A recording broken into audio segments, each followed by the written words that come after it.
Jujutsu Kaisen Modulo Chapter 2 reveals a new, Sukuna-level alien threat. The aliens have made their intentions clear: to study Earth.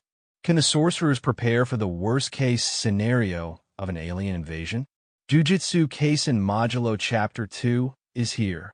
This chapter boasts 25 pages, including a stunning color page featuring the three protagonists, with Maru dominating the page. The chapter begins with a flashback hours before the start of the first chapter.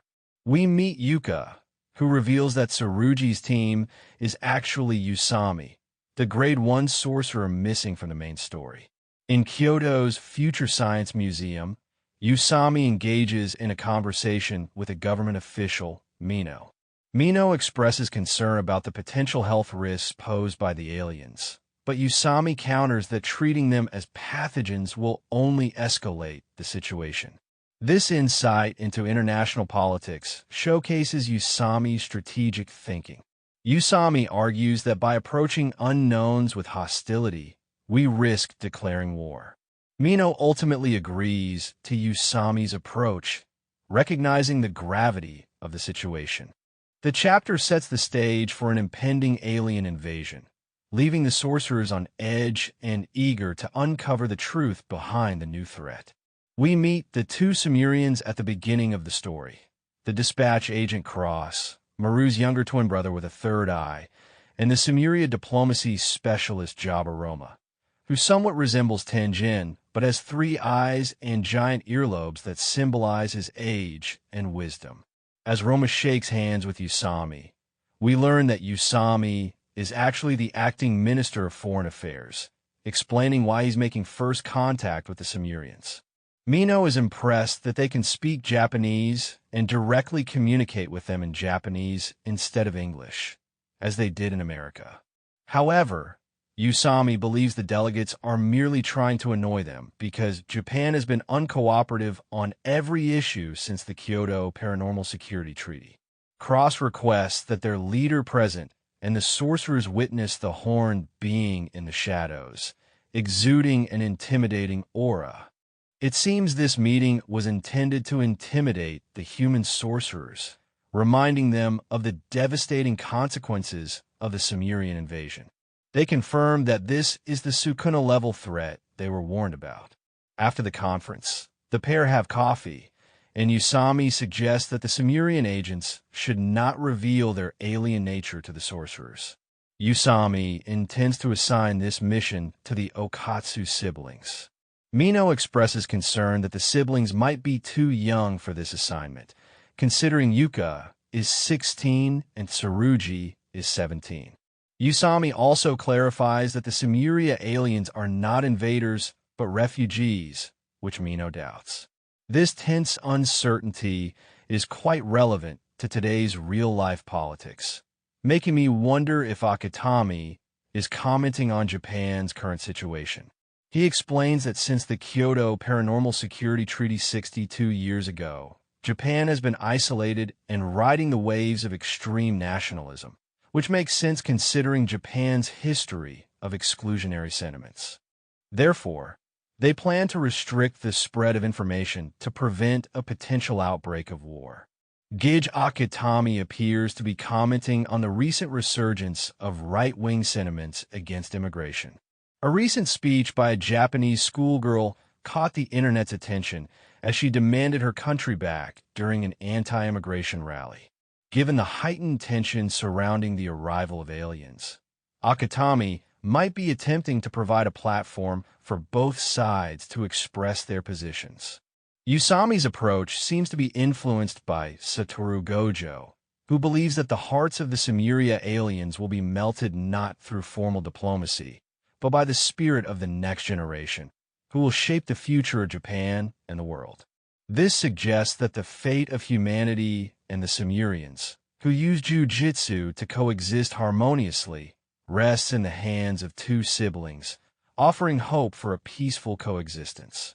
Harmony is Maru's cursed technique, making him the bridge between the two species at this pivotal moment. Now, let's return to the present. Yuka and Tsurugi reflect on the revelation that their companion, Maru, is an alien. Tsurugi explains the situation under the Security Treaty, which grants Japan sole responsibility for diplomatic engagement with the aliens. The Jujutsu Inspector General regards the alien arrival as a threat comparable to Ryman Sukuna. Yuka recalls her grandfather, Yuta, receiving a scar from fighting Sukuna 68 years ago. Despite the curse user's questionable reputation, Tsurugi trusts Yuta's judgment regarding the human trafficking situation. He decided to stop this illegal activity worth hundreds of millions due to the serious threat posed by the aliens. Yuka is uncertain about their next steps, but Tsurugi advises against revealing this information to lower-level personnel, as Usami introduced Maru as a member of the Security Treaty. Yuka suggests asking Maru directly, but Tsurugi opposes this idea due to his distrust of Maru. Earlier, the siblings interrogated the curse user and asked Mino to leave, as there was a possibility that he might be carrying explosives or an explosive cursed object. The curse user, claiming to be smarter than the two teens, believes Tsurugi is the bookish type, but Yuka points out that Tsurugi is indeed the bookish type. Tsurugi asks the curse user where he learned about the aliens. The curse user explains that they should assume that any digitally managed information will leak, just like this manga and any other manga. He emphasizes this, especially considering that government offices in this future timeline are under AI regulations but barely manage to keep things together. This makes him think that officers should revert to pen and paper and not rely solely on AI. The curse user then reveals the name of the alien race to the siblings, but Yuka doubts assuming aliens as a given. The curse user points out that it's strange for someone who works on the supernatural to doubt the supernatural.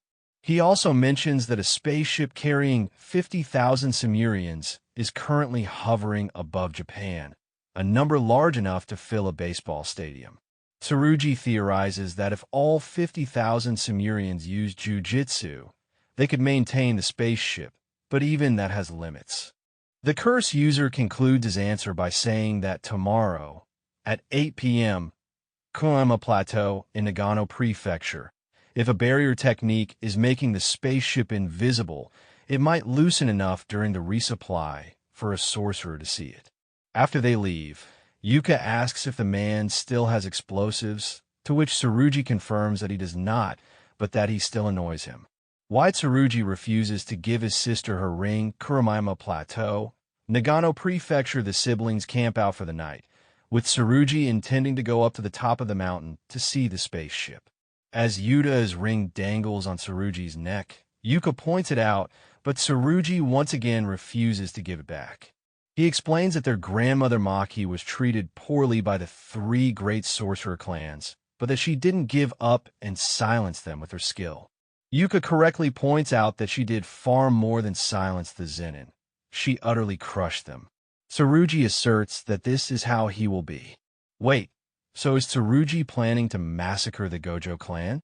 Jokes aside, we now understand that Tsurugi's conviction wasn't driven by pettiness, but to prove Maki's worth, the original form of Maki's dream as a teenager. Yuka reflects on this, realizing that both of them were chasing after their own truths. Both of them knew that Tsurugi always wanted to return the ring to Yuka, but he sought to become the strongest. That tug-of-war between the siblings is how they both sought strength. They finally spot the alien spaceship in the form of a large white pillar and are overwhelmed by the sight and sensation of cursed energy within. They declare that now that their grandparents are not here, they cannot stay like this. Tsurugi aspires to be like Maki Zenin, while Yuka wants to be like Yuta Okatsu. To clarify, when a story mentions that the aliens are a special grade threat on the same level as Ryman Sukuna, it doesn't mean that the leader or all 50,000 aliens are Sukuna level. Instead, they are anomalies capable of overthrowing nations, essentially surpassing the abilities of Grade 1 sorcerers like Usami.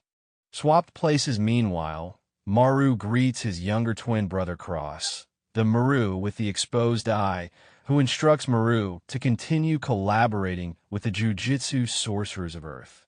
Maru believes that spying on the people of Earth is unnecessary, as the Sumerians already comprehended that the two races are similar and that both good and evil individuals exist among them.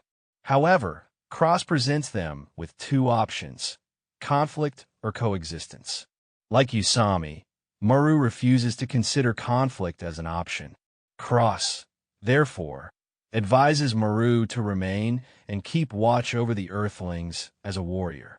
Maru inquires about Cross's absence from the ship, to which Cross explains that he has ongoing work to attend to here. Maru offers to have breakfast with his brother, savoring the food in Japan, but Cross insists that he has work to complete. Meanwhile, Tsurugi uses a watch to purchase a train ticket, only to realize that he has forgotten to bring his Jujutsu Tech Pass and must redo the linking process. On the rooftop, Tsurugi encounters Maru, who instruct him not to speak here lest the police be called, as people below might mistake him for about to jump off the building roof.